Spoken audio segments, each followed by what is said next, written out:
En el nombre del Padre, y del Hijo, y del Espíritu Santo. Amén. Dios te salve María, llena eres de gracia, el Señor es contigo. Bendita tú eres entre todas las mujeres, bendito es el fruto de tu vientre, Jesús. Santa María, Madre de Dios, ruega por nosotros pecadores, ahora y en la hora de nuestra muerte. Amén.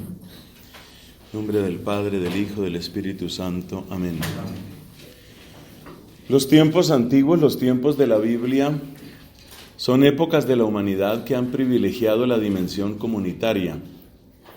El ser humano se ve, ante todo, como miembro, como parte de un clan, de una tribu, de una familia. El perfil del individuo como tal no es lo más relevante, no es lo más importante. Hay muchas culturas que han tenido esta dimensión comunitaria, llamémoslo así, destacada.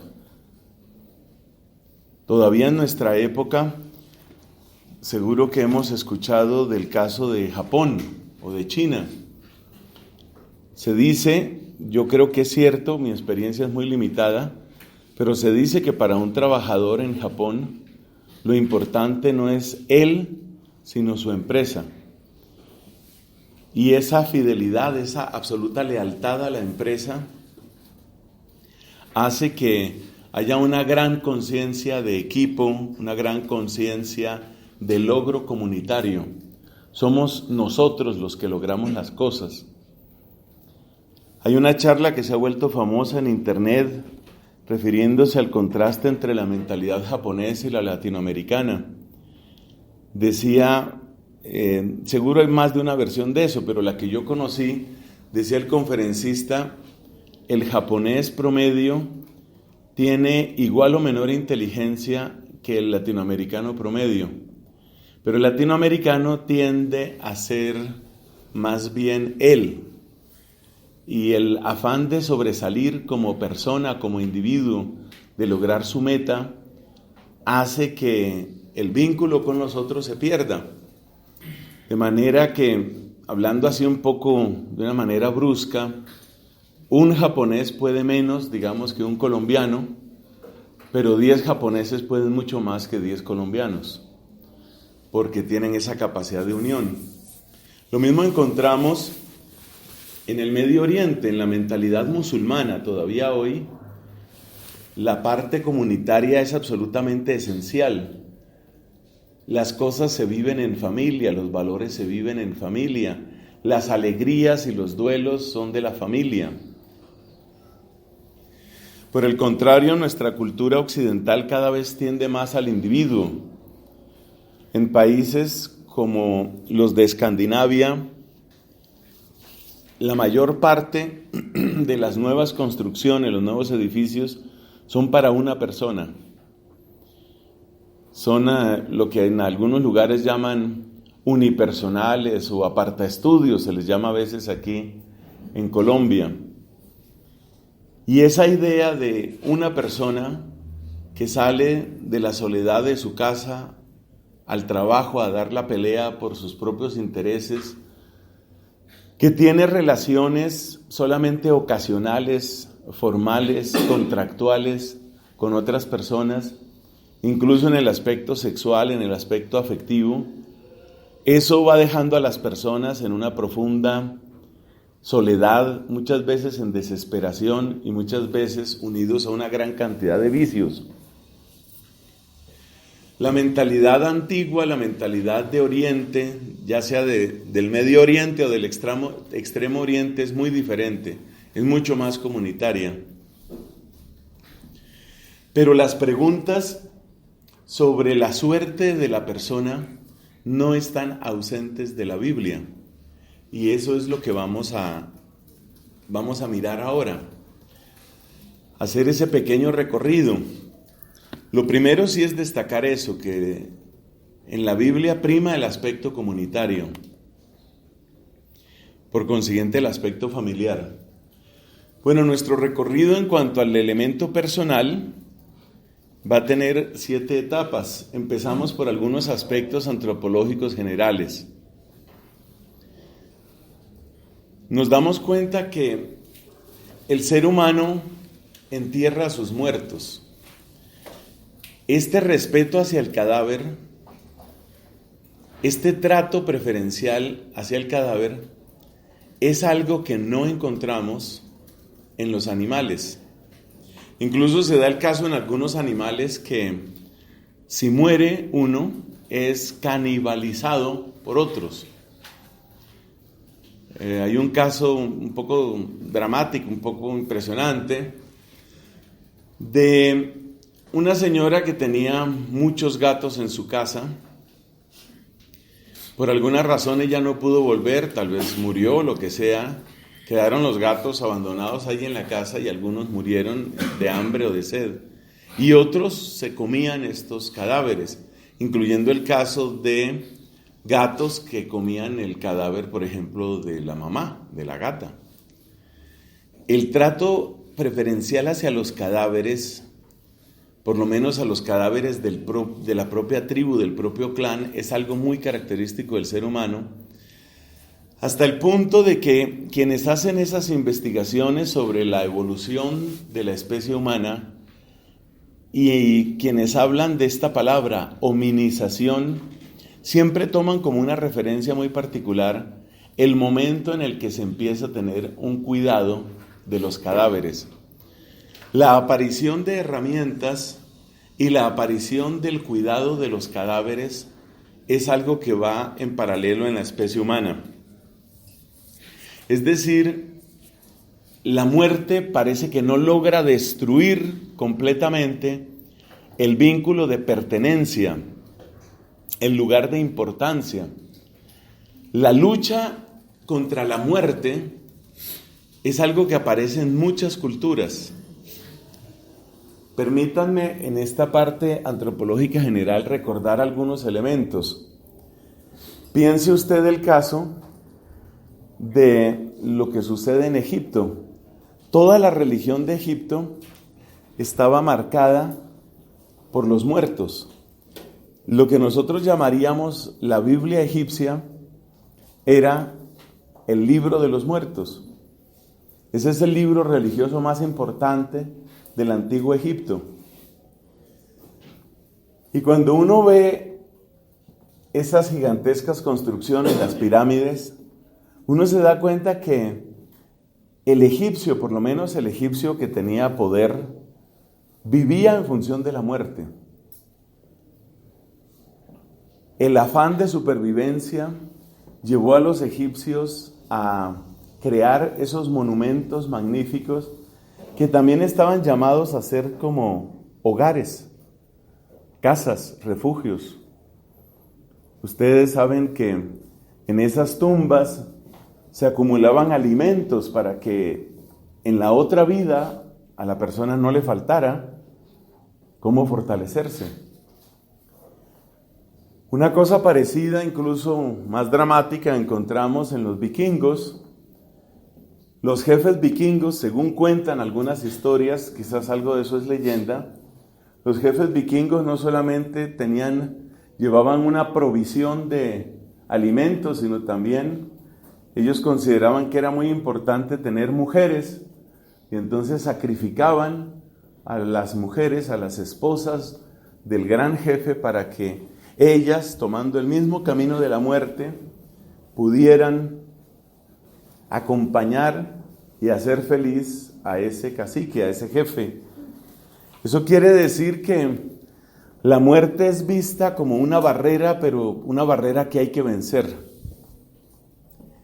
La muerte aparece también como un enemigo a vencer en el caso del budismo.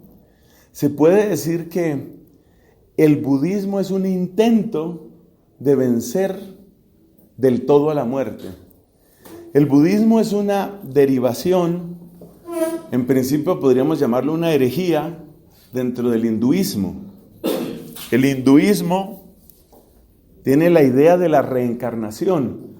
Y si te das cuenta, la reencarnación ya es como un intento de vencer, por lo menos mentalmente, a la muerte. Es una manera de plantarse ante la muerte y decir: usted no tiene la última palabra. Yo voy a seguir viviendo. Yo voy a seguir viviendo porque termina esta fase, me salgo de este vestido, ellos miran el cuerpo como una especie de vestido, me salgo de este vestido y voy a tomar otro vestido. Quizás en otra época, con otro nombre, pero sigo siendo de alguna manera yo. Entonces la reencarnación ya es un intento de vencer a la muerte. Pero a la reencarnación se une la idea del karma. El karma es una especie de idea primigenia de justicia. Es decir, usted carga con lo que usted ha hecho. Si su karma es positivo, entonces usted está en un ascenso. Si su karma es negativo, usted está en un descenso. Por eso usted puede reencarnar en criaturas inferiores. Esas criaturas inferiores son como el castigo por lo que usted acumuló en su vida anterior. Entonces, en el hinduismo están esas dos ideas, la victoria de la muerte a través de la reencarnación y la idea del karma. Pero la reencarnación en realidad no resuelve el problema de la muerte, porque los dramas propios de la vida, sobre todo el sufrimiento, siguen estando ahí. El sufrimiento en términos de soledad, de decepción, de fracaso. Hay muchos modos de sufrimiento que están ahí. Y es ahí donde aparece el budismo. Sobre el siglo IV, V antes de Cristo aparece el budismo. Entonces este señor, Siddhartha Gautama, según cuenta toda la tradición budista, se plantea el problema del sufrimiento porque él se da cuenta que la reencarnación no resuelve el tema. Había la idea de que la reencarnación, entre los hinduistas, había la idea de que la reencarnación era como una especie de rueda, que ellos llaman la rueda del samsara. Algunos pronuncian samsara, pero creo que esa pronunciación es incorrecta. La rueda del samsara es eso, como una repetición, como un ciclo que no acaba. Esa idea del eterno retorno también la encontraremos, la vamos a mencionar en Grecia. Entonces, el hinduista quiere vencer a la muerte por la reencarnación, pero la reencarnación no es una victoria real. Entonces, Siddhartha Gautama se plantea a fondo el problema de vencer a la muerte. Vencer a la muerte es salir de esa rueda de las reencarnaciones, llegar a una plenitud. Esa plenitud se describe por medio de metáforas, como un océano de paz, como una disolución en la que desaparece todo dolor, toda angustia, toda preocupación, como una especie de felicidad serena también, y sobre todo como una especie de luz. Entonces lo que busca Siddhartha Gautama es el camino hacia esa luz. ¿Cómo puede uno salirse de la rueda del samsara? Y entonces el camino que describe el budismo es el camino de la desaparición del deseo. La perspectiva, el planteamiento fundamental del budismo es que el sufrimiento proviene del deseo. Y el deseo proviene de una ilusión. El deseo se puede dominar. Y dominar significa hacer desaparecer. Y la ilusión se puede desnudar. Se puede desbaratar. La ilusión es la ilusión del yo. El creer que yo existo. Es decir, que en la medida en que el ser humano se despoja absolutamente de su yo y con él se despoja completamente de todo deseo, desaparece el sufrimiento, se llega a la luz plena, se sale de la rueda del samsara y se alcanza un estado privilegiado que se llama nirvana. Ese es el planteamiento budista. En ese planteamiento hay una especie de karma,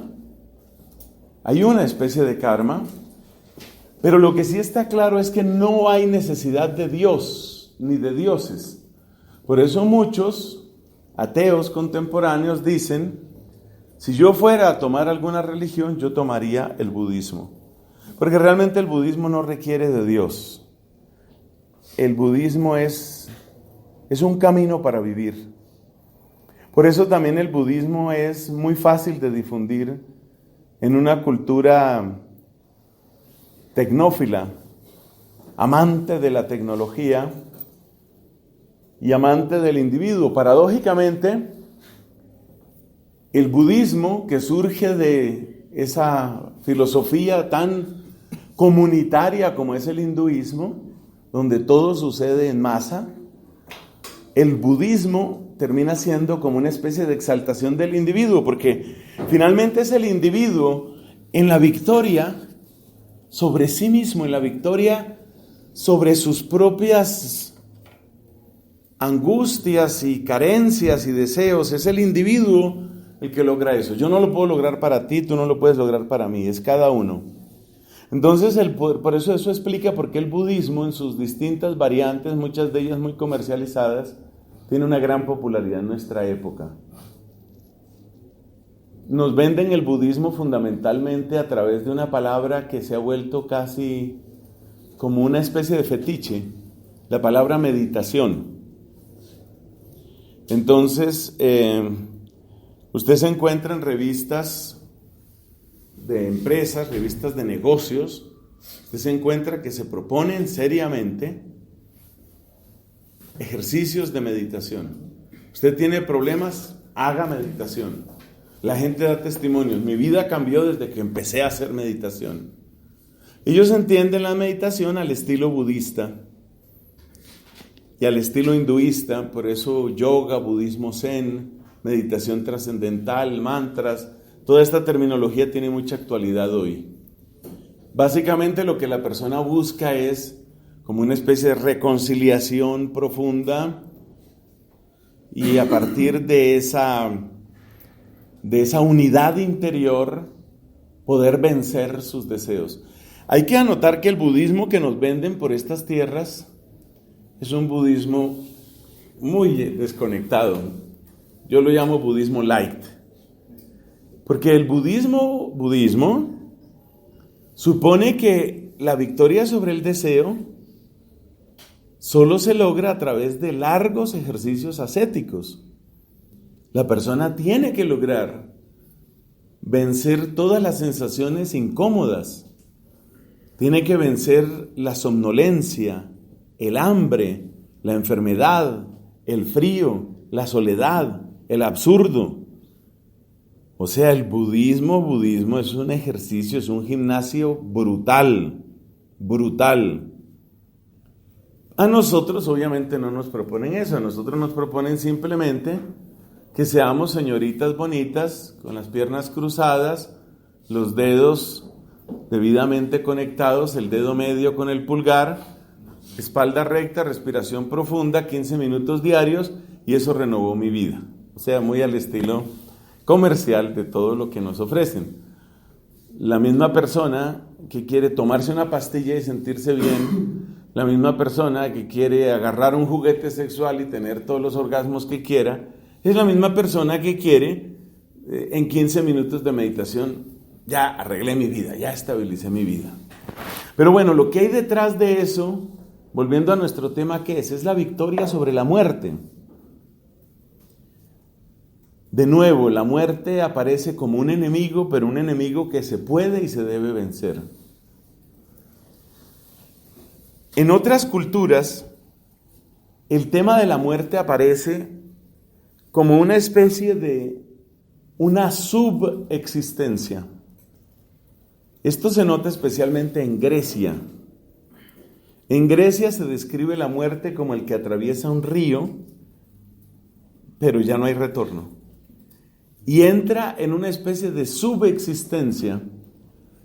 Los muertos son descritos en la gran literatura clásica griega, son descritos como sombras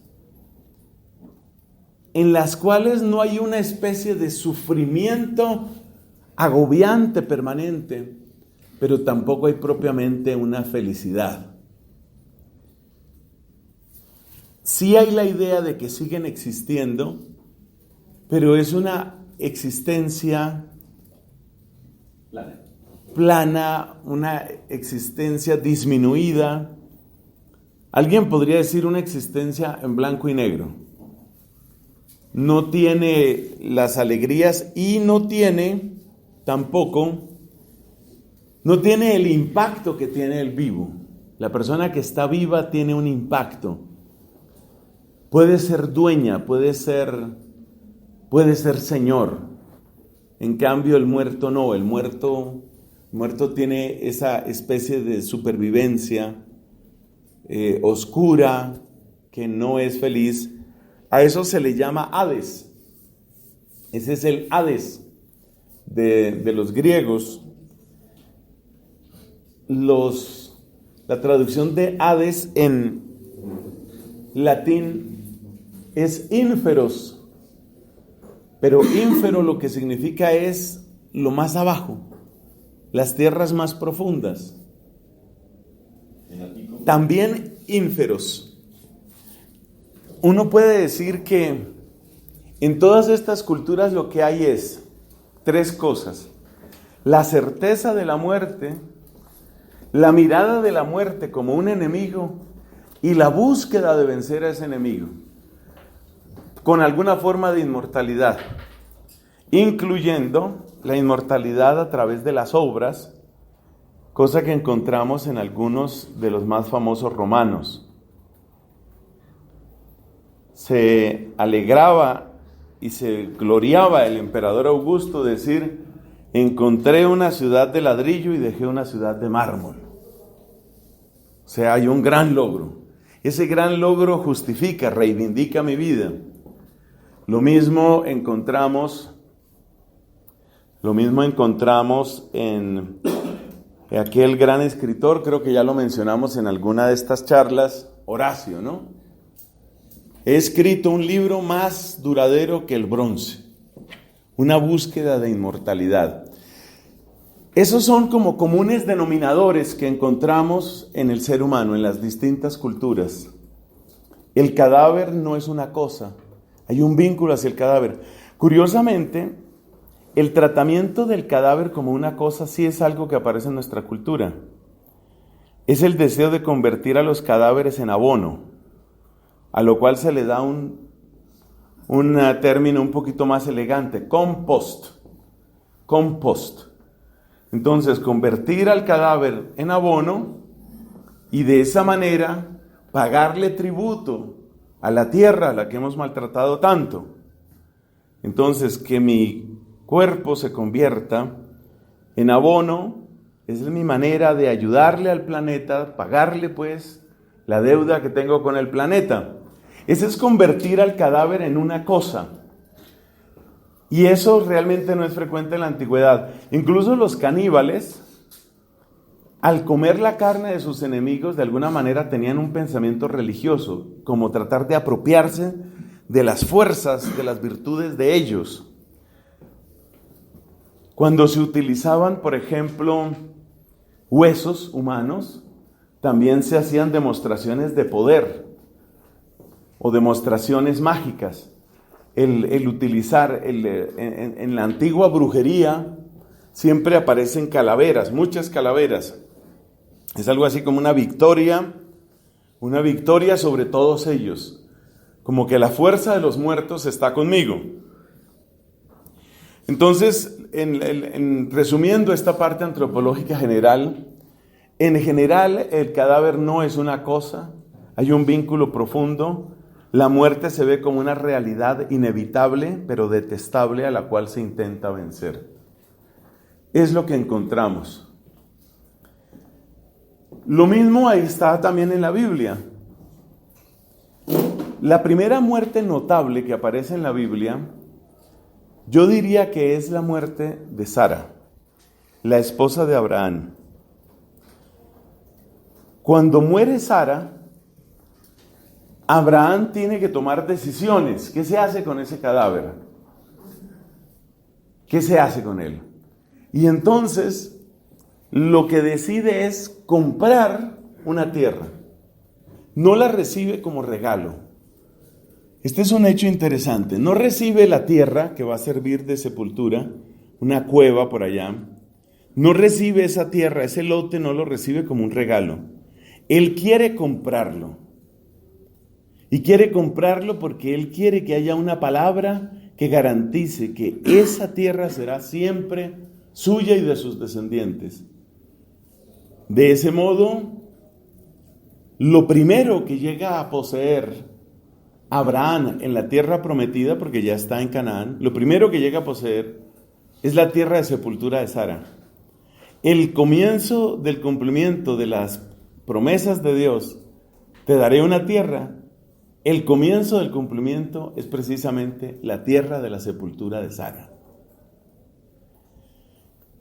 Luego hay una expresión que se repite mucho en la Biblia, especialmente en los libros de los reyes, sobre todo en el segundo libro de los reyes. Siempre se describe la muerte con estas dos palabras: descansó y se fue a reunir con sus padres. Hay la idea entonces de que la vida es como una especie de batalla permanente y la muerte es un descanso. Curiosamente, si usted mira la historia de los reyes, la gran mayoría de los reyes son calificados de una manera pésima. De los reyes de Israel, el reino del norte no se salva a nadie. Continuamente lo que se repite es: fulano de tal repitió los pecados que Jeroboam, hijo de Nebat, había cometido. Y una y otra vez está repitiendo, de modo que todos ellos son idólatras. Entre los reyes de Judá, muy pocos tienen una calificación positiva. Destacan Ezequías y Josías. Pero lo que quiero destacar es que sean quienes sean, buenos o malos, siempre se utiliza la palabra descansó. Tanto el bueno como el malo descansa de hacer el mal y el bueno descansa de hacer el bien. Descansó y fue a reunirse con sus padres, donde va quedando la idea de que el muerto evidentemente no se disuelve en la nada. La muerte no es aniquilación. Desde el principio en la Biblia la muerte no es aniquilación. Desde el principio en la Biblia la muerte supone esa especie de descanso y ese participar de una suerte comunitaria. Fue a reunirse con sus padres. Cuando David está a punto de morir también dice lo mismo: yo voy a reunirme con mis padres. Esa es como la fe antigua que ellos tienen en cuanto a la muerte. Para ellos es muy importante la sepultura, muy importante, tanto que una de las peores maldiciones es que tu carne sea devorada por los perros y los buitres. Este tipo de maldición la recibe, por ejemplo, aquella mujer idólatra perversa, la esposa de Ahab, en tiempos del profeta Elías. Su carne va a ser devorada por las fieras. Por otra parte, es importante enterrar, no solo por proteger la carne de las fieras, es importante enterrar porque la sangre grita. Y la sangre que no ha sido cubierta es una sangre que está como gritando de continuo la venganza. El rey Ahab muere de una manera espantosa, muere en su carruaje, es herido. Por tratar de mantener la batalla, lo tienen ahí, lo conservan en su carruaje, aunque está muy herido, y él está sangrando, de manera que el carruaje queda repleto de su sangre. Y después, esa sangre, pues el carruaje no lo van a perder, entonces esa sangre la lavan allá en Samaria, me parece que es, y cuando lavan la sangre, los perros lamen la sangre humana. Eso es lo más terrible, no solo es asqueroso, es terrible para ellos, porque la sangre es la expresión de la vida. Entonces, hay la idea de que es necesario respetar al cadáver, en la sangre está la vida, pero está también esa idea de ir a reunirse con los padres. Es decir, hay una existencia posterior y es una existencia en la que se participa de otros. De ahí parece que surge esa idea de estar en el regazo, o como se dice popularmente, en el seno de Abraham. Es estar como acogidos todos, como que Abraham, que es padre de todos los descendientes en esta tierra, Abraham también acoge en su regazo, en su seno, acoge a todos sus hijos. Abraham ya murió y entonces todos ellos son acogidos, todos ellos son recibidos. Bueno, pasemos al segundo punto, las leyes de pureza. Puesto que el cadáver tiene un valor general, antropológico, que hemos dicho, pero tiene además ese valor de la sangre, entonces hay leyes específicas sobre los cadáveres. La más importante de esas leyes es que tocar al cadáver hace impura a la persona que lo toque. Aquí tenemos que hacer una pequeña aclaración sobre cuál es el sentido de las leyes de pureza. Las leyes de pureza no pretenden definir qué es bueno y qué es malo. Por favor, esa parte tenerla clara, que eso nos sirve para este curso y sirve para muchas otras cosas. El propósito principal de las leyes de pureza no es definir lo bueno y lo malo. Si nosotros, con nuestra teología actual, decimos, por ejemplo, en el sacramento de la confesión, me acuso, Padre, que he tenido pensamientos impuros, ahí se está hablando de un pecado. Una vida impura es una vida en pecado. Pero las leyes de pureza no son inmediatamente leyes que resuelven el tema del pecado o el no pecado. Las leyes de pureza se refieren a los alimentos, se refieren a las enfermedades como la lepra, se refieren a los fluidos del cuerpo, como por ejemplo las emisiones nocturnas de los varones o la menstruación de las mujeres, se refieren a los cadáveres, y a veces uno se pierde un poco pensando cuál era el sentido de todas esas leyes de pureza. Después de reflexión y estudio, uno puede llegar a una conclusión. El gran propósito de las leyes de pureza es despertar el sentido del misterio. Y dentro de esa idea general está también el trato que se debe dar a los cadáveres. ¿El misterio qué es? El misterio tiene dos dimensiones en la Biblia. Misterio es aquello que me invita a detenerme. Y misterio es aquello que yo no puedo o no debo manipular. Yo no debo manipular. Mi inteligencia, mis habilidades sirven para manipular muchas cosas. Pero frente al misterio yo me detengo. Es un freno para mis acciones y es un interrogante o un llamado a mi inteligencia. Misterio, recordemos, no significa lo que no se puede entender. Misterio significa lo que es infinito de entender. El misterio no es una pared, el misterio es un pozo infinito. Eso sigue siendo válido para nuestra fe cristiana. Cuando hablamos del misterio de la Trinidad no estamos diciendo no se puede hablar de eso. Estamos diciendo por más que hablemos y busquemos y tratemos de entender, es inagotable, es insondable. Entonces, misterio no significa ausencia de conocimiento, sino conocimiento insondable. Por eso el misterio se convierte como en una especie de desafío para mi entendimiento. El misterio eucarístico. ¿Yo no puedo entender nada de la Eucaristía? No, sí puedo entender. Pero ¿puedo entender todo? No puedo entender todo. Es como un abismo insondable que no puedo terminar de abarcar. Entonces, las leyes de pureza quieren presentarnos esos misterios. El misterio, por ejemplo, un caso muy importante, es el misterio del periodo de la mujer. De lo que se trata es de darse cuenta que ahí está sucediendo algo. Esa sangre no es como otra sangre. Ahí está pasando algo. Detente. Por eso, por ejemplo, viene la prescripción, viene la norma. No tengas relaciones con tu esposa cuando ella tiene su periodo. Es decir, detente. Comprende que no es algo más. No es lo mismo que si ella está trabajando en la cocina y se cortó y salió un poquito de sangre. Esa sangre no es como otra sangre.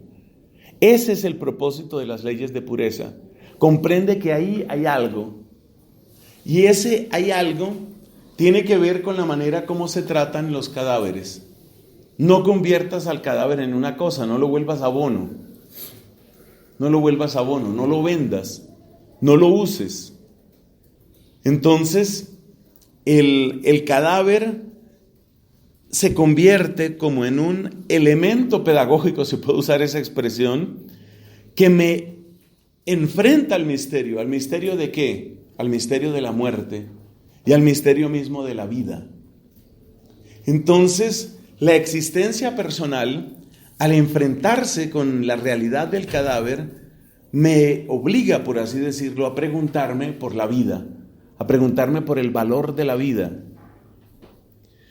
Algunas de estas reflexiones aparecen en textos sapienciales. Los vivos, dice uno, ¿no? Los vivos son quienes te alaban, como yo ahora.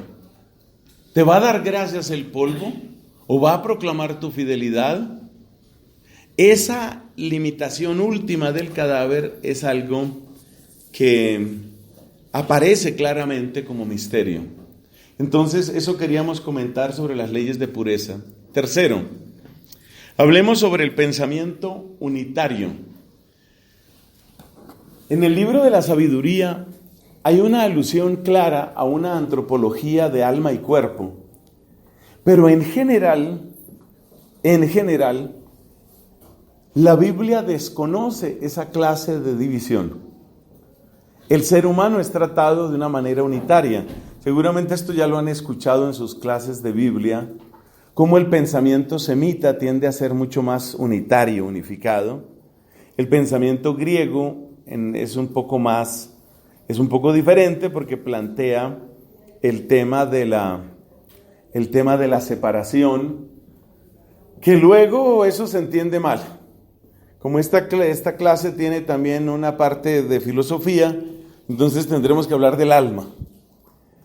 Es un tema que resulta recurrente en la teología y a mí no me duele repetirlo porque me parece que si se logra una claridad sobre ese tema, uno tiene un recurso de pensamiento muy importante para muchas cosas.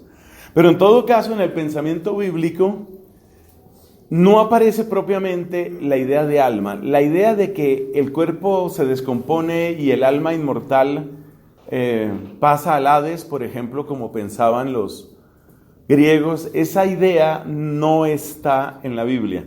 Aunque, insisto, en el libro de la sabiduría sí aparece algo al respecto. Pero todos sabemos que el libro de la sabiduría fue escrito en griego y tiene obviamente un gran contacto con el mundo griego, con el mundo helenístico. Lo cual a su vez no significa que no sea palabra de Dios, ni tampoco vuelve al libro de la sabiduría menos palabra de Dios que otros libros de la Biblia. Pero el pensamiento unitario es clave, y el pensamiento unitario es clave porque nos presenta la realidad de la vida y la realidad de la muerte como algo en lo cual el ser humano es visto como una unidad. Y eso significa que cuando Dios me bendice, bendice todo lo que yo soy. Mi cuerpo, mis cosas, mis amigos, mis bienes, mis riquezas, mi alegría, mi paz. No hay una separación entre lo emocional, lo intelectual, lo espiritual, lo físico, lo financiero. Cuando Dios me bendice, me bendice. Y me bendice en todo lo que yo soy. Y bendice todo lo que yo tengo. Y cuando cae sobre mí la maldición o cuando yo me aparto de la bendición de Dios, también se pierde todo. Se pierde la paz interior, se pierde la verdad, se pierde la amistad, se pierde la alegría. Acuérdate lo que le dice Dios a Caín: ¿por qué andas cabizbajo? ¿Por qué estás agobiado, no? El pecado está a la puerta de tu casa, le dice Dios a Caín. Entonces, el que está en pecado no es simplemente que está en pecado, sino que hay desgracia en su cuerpo, hay desgracia en sus negocios, hay desgracia en su corazón. Entonces, el pensamiento unitario hace que se mire la bendición y la maldición, el estar bien o el estar mal, se mira como algo que abarca todo el ser. Es todo el ser. Y esto es muy importante para el siguiente punto que vamos a ver, el de la justicia intramundana. Porque entonces, la idea que ellos tienen es que si una persona es buena, a esa persona le tiene que ir bien. Y si esa persona es buena, es amiga de Dios. Y si es amiga de Dios, Dios debe tratar bien a sus amigos. Y tratar bien a sus amigos es que les vaya bien. Esta manera de pensar unitaria lleva a la idea de la justicia intramundana, que a su vez lleva a un problema terrible. ¿Y qué sucede cuando yo soy bueno, pero me veo sometido a tortura, a muerte, a opresión? ¿Qué pasa ahí? Es decir, ¿qué pasa cuando no hay justicia en el mundo? Cuando no hay justicia en esta vida, ¿qué pasa ahí? Esa pregunta, o sea, vamos encaminándonos hacia esa pregunta, pero es muy interesante ver cómo la pregunta surge precisamente del pensamiento unitario. Precisamente porque yo creo que la bendición de Dios debe llegar a toda mi vida, y eso significa lo que yo soy, lo que yo pienso, lo que yo siento, lo que yo tengo. Como Dios tiene que llegar a toda mi vida, entonces la bendición de Dios se tiene que experimentar en todo lo que yo soy. Y si ser bueno es ser amigo de Dios, entonces Dios tiene que darme esas bendiciones en esta vida, sobre esta tierra. El judío tiene esto muy arraigado, muy arraigado hasta el día de hoy. Es decir, para ellos el bien, la amistad, el amor, no son cosas que se dicen, no son cosas que simplemente se sienten o se declaran. Son cosas que se realizan. La manera como ellos entienden, o sea, lo unitario no es solo para la antropología, lo unitario es para todo. Entonces, si tú dices que soy tu amigo, tú demuestras que yo soy tu amigo. Si tú le dijiste a esa persona que la amabas, ese amor tiene que verse, tiene que realizarse. Esto es muy importante porque cuando usted llegue al Evangelio, usted se encuentra con una frase de Jesús que por ahí salió hace poco, ¿no? Amen a sus enemigos. Amen a sus enemigos. Y toda la gente, pues en nuestra época piensa, amar a los enemigos es algo así como sentir cosas bonitas por los enemigos.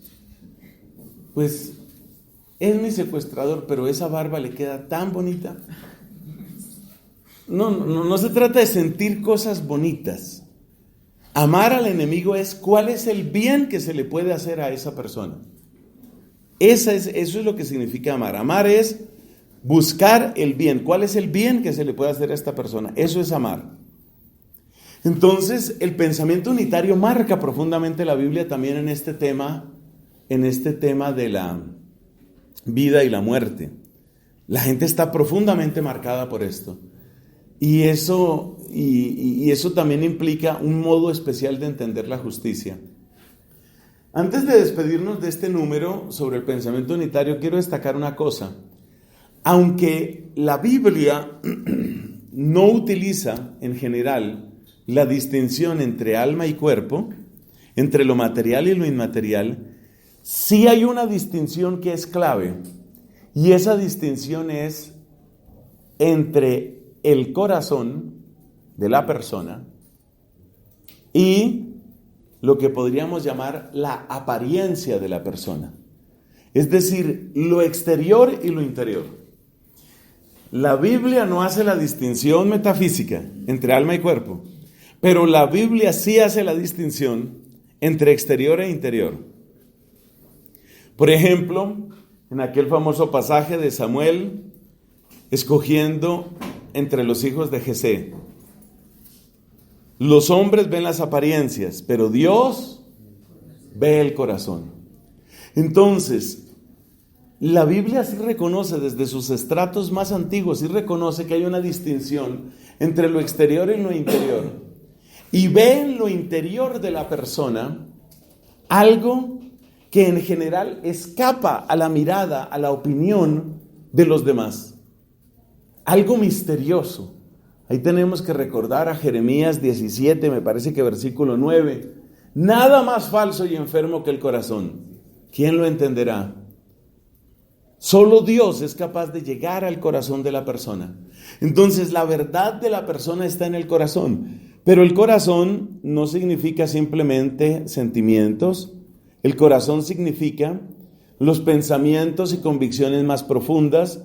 Significa la verdad última de la persona, eso que tú no puedes negar delante de nadie. Y sobre todo el corazón significa el centro de decisiones. Allí donde tú ejerces la poca o mucha libertad que tienes. Porque es evidente que el ser humano no tiene una libertad infinita como para decir yo quiero ser cualquier cosa. Pero el ser humano sí tiene un espacio de libertad. Y en ese espacio de libertad tú tomas tus decisiones. Ese espacio de verdad y libertad que está en lo más profundo de ti. ¿Quién conoce lo íntimo del hombre sino el espíritu que está en el hombre? Dirá San Pablo. ¿Quién conoce lo íntimo de Dios sino el espíritu de Dios? Entonces, esa distinción sí la conoce la Biblia. El corazón, lo que hay en el corazón. Esa distinción va a ser importante porque va a aparecer después que quizás lo exterior se está destruyendo, pero lo interior se está fortaleciendo. ¿Dónde lo dice San Pablo? Segunda carta a los Corintios. Aunque esta tienda de campaña, fíjate que ya ahí nos acercamos mucho a la terminología de cuerpo y alma. Cuerpo correspondería entonces un poco como a eso exterior. Aunque esta tienda de campaña se va deshaciendo exteriormente, interiormente nos fortalecemos cada vez más.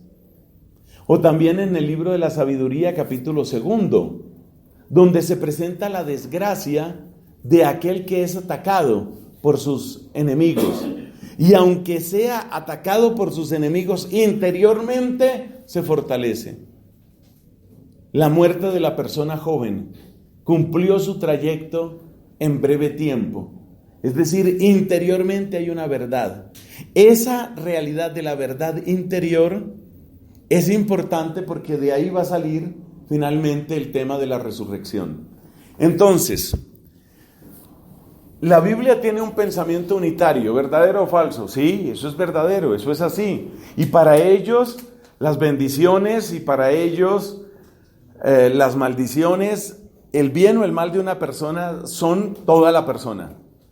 Por eso, Dios me bendijo significa me ha ido bien. Un libro que recoge muy bien esta manera de pensar es el libro de Job. O sea, a Job cuando le va mal en todo. Está enfermo, está mal con la esposa, se le mueren los hijos, le roban los ganados, se le dañan las casas.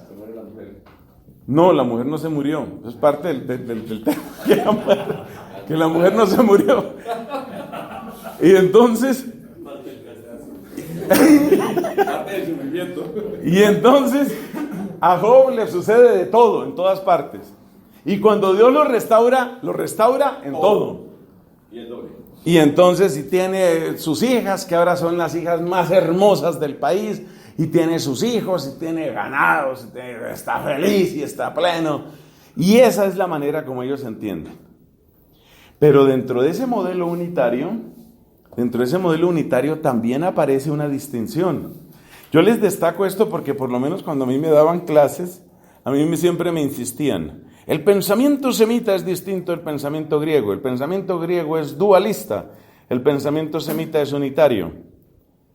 Pues sí, tienes razón, el pensamiento semita es unitario, pero no es absolutamente unitario porque sí aparece la distinción entre apariencia y realidad, entre exterior e interior, entre lo que la persona es para otros y lo que es en su corazón. Eso sí que aparece. Por eso dice el Salmo, sondea mi corazón, examina mi camino, como quien dice, en la verdad más profunda de mi ser. Y esto va a tener consecuencias, como se nota en los textos que he citado de 2 Corintios y del libro de la sabiduría. Bueno, cuando se tiene un pensamiento unitario, La idea de justicia que se tiene es una justicia completamente intramundana. Eso significa, la lógica judía clásica es muy sencilla. Si yo estoy con Dios y Dios es poderoso, sabio y bueno, el poder de Dios, la sabiduría de Dios y la bondad de Dios están conmigo. ¿Y eso en qué se nota? Se nota en todo. En todo tiene que notarse. Entonces quiere decir salud, belleza, alegría, amor, amistad. Significa riqueza, prosperidad. Cuando ustedes oyen muchas de las predicaciones del protestantismo típico, esa de emisora radio, es esa exactamente, es esa manera de pensar. Pero esa manera de pensar realmente se queda en un estrato muy antiguo y deja sin resolver muchos problemas. Deja sin resolver el tema del accidente. ¿Por qué sucede un accidente? ¿Por qué sucede una tragedia? Y sobre todo deja sin resolver, y pasamos aquí al punto quinto, deja sin resolver el tema de la prosperidad del malo. Hay un salmo que toma específicamente el tema de la prosperidad del malo, pero lo resuelve de una manera, podríamos decir, solo parcial. Ese salmo termina diciendo, pero yo era un insensato. Vi a un malvado que prosperaba como un cedro frondoso. Volví a pasar y ya no estaba. Pregunté y nadie me dio razón. Como quien dice, lo que está diciendo es que sí, el malo parece que prospera, pero en realidad no prospera, eso en realidad le va mal. Es decir, no es real la prosperidad del malo. Durante un tiempo esa explicación parece suficiente. El libro de Job también se sitúa en la misma óptica. Job plantea la pregunta dura, pero no da en realidad la respuesta. Seamos sinceros. La pregunta dura del libro de Job, ¿cuál es? ¿Por qué a la gente buena le pasan cosas malas? Esa es la pregunta dura. Y realmente el libro de Job como tal no resuelve esa pregunta. Porque después de mucho rechazar respuestas falsas, o respuestas insuficientes, digo mejor, que son las propias de los amigos de Job. Los amigos de Job insistentemente, con gran elocuencia, con muchas palabras, ¿qué es lo que le dicen los amigos de Job a Job?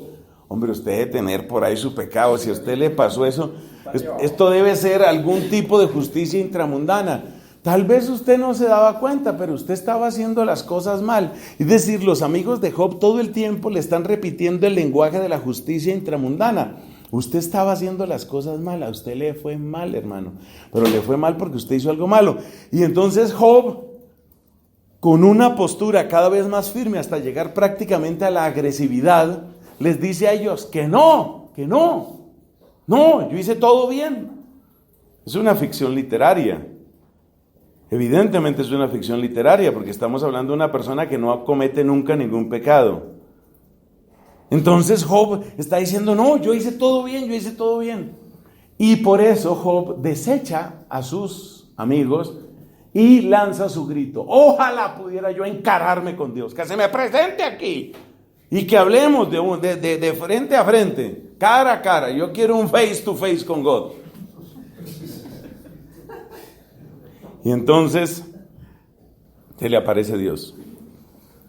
Llegó el face to face. ¿Qué era lo que decía, hermanito?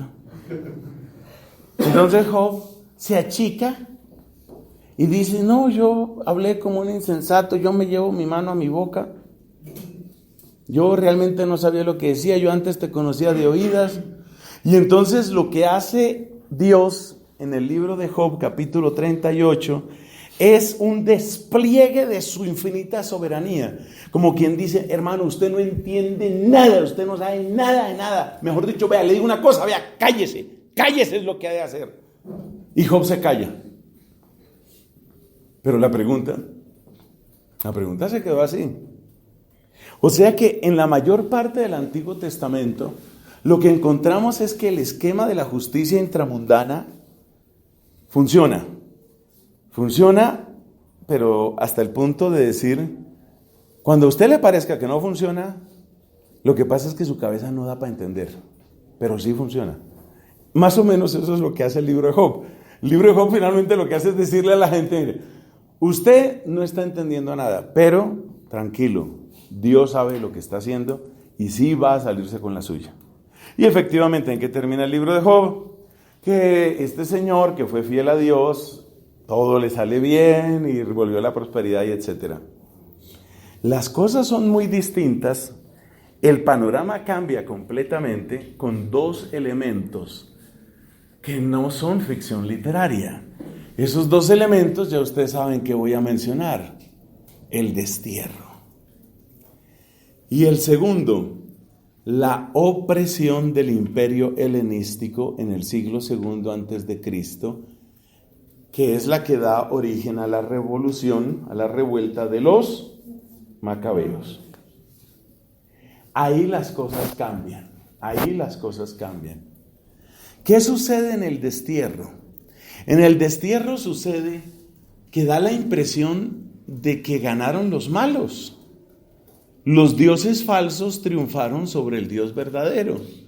Entonces queda una profunda pregunta. Sin embargo, usted puede irse a mi muy querido libro de Baruch. Usted va al libro de Baruch y usted se encuentra que Baruch le da una explicación. Y la explicación es, mire, dicen en inglés, esto es business as usual. Lo de siempre. Hermano, justicia intramundana. Nosotros obramos mal, nos fue mal. O sea, en el fondo, el esquema se sostiene. Solo que ahora para dolor nuestro, pero el esquema se sostiene. Nosotros le incumplimos a Dios, nosotros fuimos idólatras, nosotros fuimos rebeldes. Y mire, aquí está la consecuencia. ¿Usted dónde puede leer eso? En el libro de Baruch. Hay otras confesiones de pecados parecidas en muchos otros sitios. Así, por ejemplo, en el segundo libro de los Reyes, capítulo 24, o en el final, no recuerdo el número, del segundo libro de las Crónicas. Para mí la frase más triste de todo el Antiguo Testamento está en ese capítulo último del segundo libro de las Crónicas, donde se suelta esta frase: ya no hubo más que hacer. Que es cuando Dios entrega a su pueblo a la crueldad y la sevicia de los caldeos. Ya no hubo más que hacer. Se amontonaron las rebeldías. La gran rebeldía del reino del norte que marcó toda la historia de ese reino fue la de Jeroboam, o sea, el que inició el reino del norte. Y la gran rebeldía del reino del sur fue la de Manasés. De Manasés se dicen cosas espantosas. Manasés derramó tanta sangre inocente que inundó a Jerusalén. Es una de las expresiones que se dicen sobre él. No solo fue idólatra, sino que en su idolatría prefirió siempre las víctimas inocentes, seres humanos. Entonces el pecado de Manasés dejó manchada de sangre inocente a Jerusalén. Esa sangre tenía que ser pagada y por eso vino el destierro. Esa es la idea que presenta el segundo libro de los Reyes, capítulo 24. Lo de Manasés fue hasta lo último, no había nada que hacer. Entonces fíjate que el destierro, aunque es una cosa espantosa, todavía cabe dentro de la justicia intramundana. O sea, hicimos el mal, nos cayó el mal. La cosa es un poco más complicada en la revuelta de los macabeos. Ahí sí que es más complicado. Es más complicado sobre todo porque los que están peleando por la causa de Dios. Están peleando en contra de la idolatría. Están peleando por las santas costumbres. Están peleando por recuperarlos del sacrificio. Y sin embargo son torturados de una manera brutal, espantosa. Y entonces queda la pregunta: ¿dónde está la justicia ahí? Tú no puedes decir que Dios es injusto, pero tampoco hay ninguna justicia intramundana ahí. Ahí no hay ninguna justicia. El caso más dramático, que ya me lo han oído varias veces y ya saben de qué voy a hablar, es el de segundo libro de los Macabeos, capítulo 7, cuando se presenta el martirio de los 7 hijos de una mujer. La manera como destrozan a estos muchachos, como se ceban en ellos. Ahí hay un verbo terrible que aparece ahí: se divertían. O O sea, estamos hablando de sadismo. Se divertían despedazando poco a poco el cuerpo de estos jóvenes judíos que solamente eran fieles a Dios. Era lo único que ellos estaban haciendo. Entonces, ¿ahora qué vas a decir? ¿Qué justicia intramundana hay ahí? Si lo están matando, ¿dónde queda la justicia intramundana? Se puede decir que Dios le hizo justicia a esas personas que murieron en medio de los más espantosos dolores. ¿Qué justicia tuvieron ellos? Dios no puede ser injusto. Entonces podemos decir que la fuerza de las circunstancias en esa persecución, la persecución del imperio helenístico, obliga a esto, el enunciado de la resurrección. Tiene que haber justicia después de la muerte. Tiene que haberla. Si se niega la justicia después de la muerte, lo que estamos diciendo es que Dios es injusto, que Dios es cómplice de la injusticia. Eso no puede ser. Tiene que haber justicia después de la muerte. Esa afirmación ya no es una afirmación comunitaria. Ojo, estamos en la escatología, en la dimensión personal. Esto ya no es comunitario. Esto es dimensión personal. Tiene que haber. ¿Por qué? Porque esa persona a la que le cortaron los brazos, a esa persona a la que quemaron viva, esa persona estaba creyendo en esto. Estaba creyendo en esto y en esto. Esa persona tenía esa fe. Debe haber alguna palabra para esa persona. Y esa palabra solo puede ser, hay alguna forma de justicia después. De hecho, ese segundo libro de los Macabeos lo enuncia así. Ustedes miran los discursos de esos muchachos y usted se da cuenta que uno de ellos, por ejemplo, dice: de Dios recibí estos miembros y por Él los entrego y espero recobrarlos. Aún más, añade esta frase: Él está seguro de que Dios le va a restaurar la integridad suya. O sea, Dios va a ser justo. Pero esa justicia ya está después de la muerte. Pero al hablar de la justicia que va a significar un premio para Él, automáticamente tiene que enunciar las consecuencias de la tortura, las consecuencias de la opresión, las consecuencias del pecado. En cambio tú, le habla al tirano y enuncia lo que le espera al tirano: castigo, más allá de esta muerte. Entonces así surge en la Biblia, fíjate que es un larguísimo camino, así surge en la Biblia la certeza de que tiene que haber una resurrección. Obsérvese una cosa: la idea de resurrección está vinculada a la idea de victoria.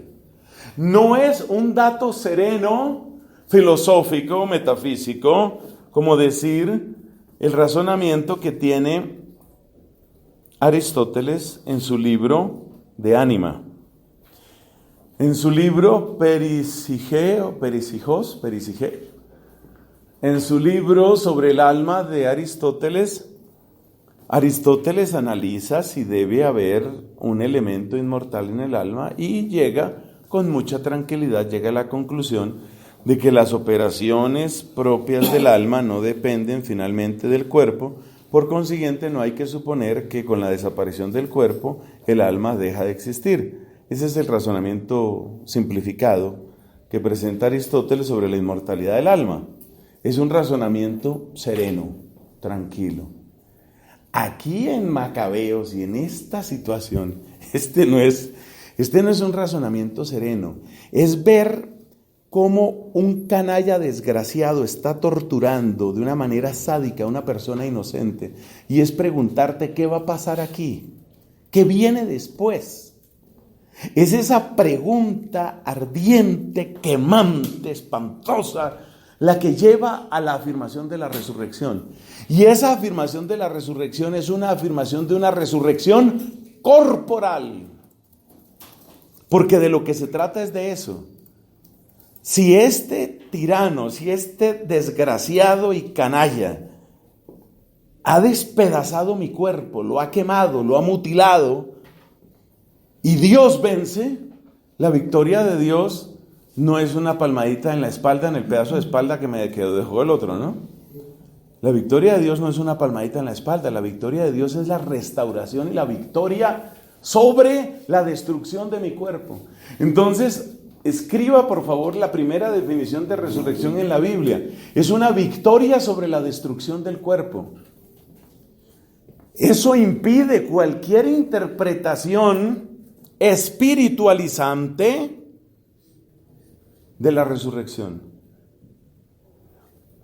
Cosa que tendremos que ver también en nuestro curso. Entonces, esas interpretaciones de que Cristo resucitó en el ánimo de los apóstoles, en el nuevo vigor con que asumieron la causa del Evangelio. No, se parece que no has leído la Biblia. A ver, estamos hablando, devuélvete, Macabeos y tantas otras historias, devuélvete. Estamos hablando de una persona que despedaza, destroza con una risa cínica, destroza a un inocente. Y tu respuesta es, ¿la causa sigue? O sea que ese mal ganó. O sea que Dios es impotente frente a ese mal. Entonces, el pensamiento judío solamente concibe la resurrección con esa frase. ¿Qué frase fue la que escribimos? ¿La resurrección es qué? Es una victoria sobre la destrucción del cuerpo. Y la victoria sobre la destrucción del cuerpo es que la única resurrección bíblica de la que puede hablarse es restauración del cuerpo. No hay otra manera de pensarlo. No, de la Biblia no te sale otra cosa. O sea, de tu cabeza enfebrecida pueden salir otras ideas. De tus lecturas, ¿cierto?, vagabundas, pueden salir otras cosas. Pero de la Biblia jamás te saldrá una idea de resurrección, un enunciado de resurrección que no sea victoria sobre la destrucción del cuerpo. Y esa victoria, como es victoria de Dios, pues es una victoria permanente, es una victoria definitiva. Entonces el enunciado, Cristo resucitó, ese enunciado es un enunciado de victoria. Christos anesti, dicen en griego, Christos anesti, Cristo resucitó, se levantó. Ese es un enunciado de victoria, quiere decir, no tuvo la última palabra Pilato, no tuvo la última palabra el Sanedrín, no tuvo la última palabra la cobardía de los discípulos. Esa no fue la última palabra la tuvo el Señor. La última palabra la tuvo Dios. Entonces la resurrección es victoria sobre la destrucción del cuerpo. Y es la única manera de entender resurrección ahí. No es un asunto social, como quien dice, no podemos dejar que estas ideas mueran. No es un asunto psicológico, como quien dice, yo seguiré el gran ejemplo de mi papá. No es un asunto metafísico, como quien dice, el cuerpo muere, pero las operaciones del alma no están ligadas al cuerpo. No, esto no es metafísico, esto no es psicológico, esto no es social. Este es un enunciado que tiene la fuerza de este pensamiento unitario y ese enunciado es victoria de Dios sobre la destrucción del cuerpo. Ahora bien, los imperios de este mundo, lo peor que pueden hacer es las palabras que aparecen ahí, tortura, muerte y opresión. Eso es lo peor que ellos pueden hacer. Por eso la fe en la resurrección se convierte en una muralla. Hay una expresión más bonita, en un ariete. ¿Qué era el ariete? El ariete era usualmente un tronco gigantesco, pesadísimo, que se utilizaba para tumbar las fortalezas. Se utilizaba para golpear murallas o sobre todo para golpear las puertas cerradas de las ciudades que estaban así protegidas. Entonces, el enunciado de la resurrección es el ariete de Dios frente a la tortura, la muerte y la opresión. Es el ariete. ¿Eso qué quiere decir? Que es una fuerza muy grande. Quiere decir que el que llega a creer en la resurrección está dispuesto a arriesgar lo que no arriesgan otros. Porque si yo tengo una idea, yo tengo una cierta idea política o tengo una cierta idea filosófica, pues seguramente tendrá algunos oponentes. Si mis oponentes empiezan a amenazarme, ahí es donde se ve que tanta fuerza tiene esa convicción mía. Entonces, ¿de qué me pueden amenazar? ¿Cómo me pueden amenazar? Te vamos a encarcelar, te vamos a torturar, vamos a torturar a los que tú amas, te vamos a matar. Eso es básicamente lo que ellos pueden decir. Si una persona no cree en la resurrección, entendida como victoria sobre la destrucción del cuerpo, si una persona no cree en la resurrección, llega un momento en el que se frena. Llega un momento en el que dice, no, yo no voy a perder la vida así, yo no voy a someter a mi familia tampoco a esto. Ahí se frena. El que cree en la resurrección tiene una generosidad y tiene una disponibilidad mucho mayor, porque es capaz de decir, pues yo voy hasta el fondo. Y si me matan, resucitaré. Hay que reconocer que hay personas sin fe en la resurrección que han tenido una generosidad parecida. Así, por ejemplo, la elocuencia de Lenin logró que muchos que creían en el comunismo, pues lo arriesgaran todo y se hicieran matar, y muchos murieron. Con una especie de conciencia colectiva, ¿no? El colectivismo aquel que decíamos que es tan típico de las raíces de la humanidad. Entonces hay gente que dice, no, yo voy a pelear por esto, así me muera y así me maten. Les parece que eso tiene suficiente valor. Pero evidentemente la persona que cree en la resurrección tiene un ingrediente todavía mayor para luchar. Por eso los mártires, ¿no? Por eso los mártires, y por eso los carros bomba, y por eso los chalecos bomba. Entonces, por ejemplo, hace unos años, una chica, en ese caso era una mujer de Palestina, ella se sube con un pesado abrigo, no era época de demasiado frío, lo cual alcanzó a despertar sospechas en algunos. Esto sucede en Jerusalén, en Tel Aviv, en alguna de las ciudades de Israel. Y esta mujer pues lo que tenía era bombas y pedazos de hierro dentro de su chaleco. Estando dentro del bus, ella se hace estallar. Por supuesto, la carnicería es bárbara. 15, 20 judíos muertos por ella. Entonces, obviamente ella aprovechó su condición de mujer y de mujer joven para despertar menos sospechas. Porque la idea que muchos tienen del suicida del chaleco bomba es un hombre, y un hombre más bien adulto.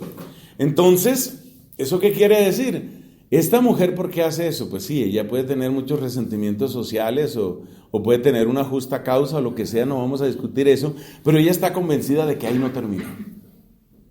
De hecho, pues la religión de ellos afirma eso, ¿no? Afirma que si tú mueres mártir, derecho al paraíso, derecho al paraíso.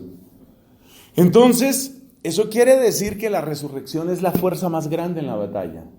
Y esto explica por qué el gran disgusto de los sumos sacerdotes cuando los apóstoles empiezan a predicar la resurrección. Acuérdese lo que aparece ahí en esos diálogos entre los sumos sacerdotes y Pedro y Juan. No les habíamos prometido, no les habíamos, ¿qué es? Prohibido formalmente que enseñaran la resurrección. ¿Por qué ellos quieren que no se enseñe la resurrección? Porque la resurrección da una fuerza increíble a las personas. El gran temor de los sumos sacerdotes es solamente uno: que haya una revuelta de los romanos y que acaben con el templo. Y por consiguiente con su forma de vida. Cosa que terminó sucediendo, ¿no?